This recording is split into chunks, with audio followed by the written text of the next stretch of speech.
কাকদ্বীপ থেকে গঙ্গাসাগর যেতে তৈরি হবে নয়া ব্রিজ, শুরু হলো তার প্রস্তুতি। কাকদ্বীপ থেকে গঙ্গাসাগর যাওয়ার ব্রিজ তৈরির প্রস্তুতি। এলেন বিভিন্ন প্রতিনিধি দল। 1459 কোটি 62 লক্ষ টাকা ব্যয়, 4757 মিটার লম্বা এই ব্রিজ। থাকছে 4টি লেন এবং ফুটপাত। শুরু হলো কাকদ্বীপ থেকে গঙ্গাসাগর যাওয়ার ব্রিজ তৈরির প্রস্তুতি। এলেন বিভিন্ন প্রতিনিধি দল।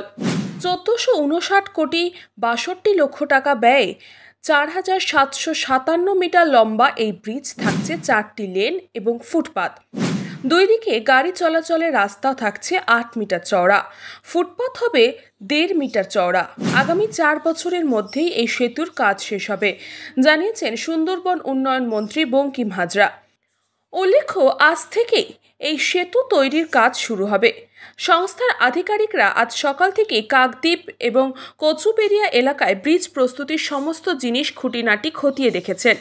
এতদিন পরে খুশি এলাকার মানুষ। গঙ্গাসাগর থেকে কাকদ্বীপ বা কাকদ্বীপ থেকে গঙ্গাসাগর যেতে প্রায় 1.5 ঘন্টা নদী পথে ভেসেলের অপেক্ষা করতে হতো, তাও জল থাকলে। জল না থাকলে ঘন্টার পর ঘন্টা পারাপার বন্ধ।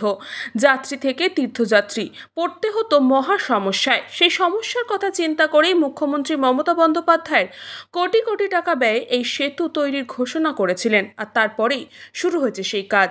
ব্যুরো রিপোর্ট, নিউজ বঙ্গ টাইম।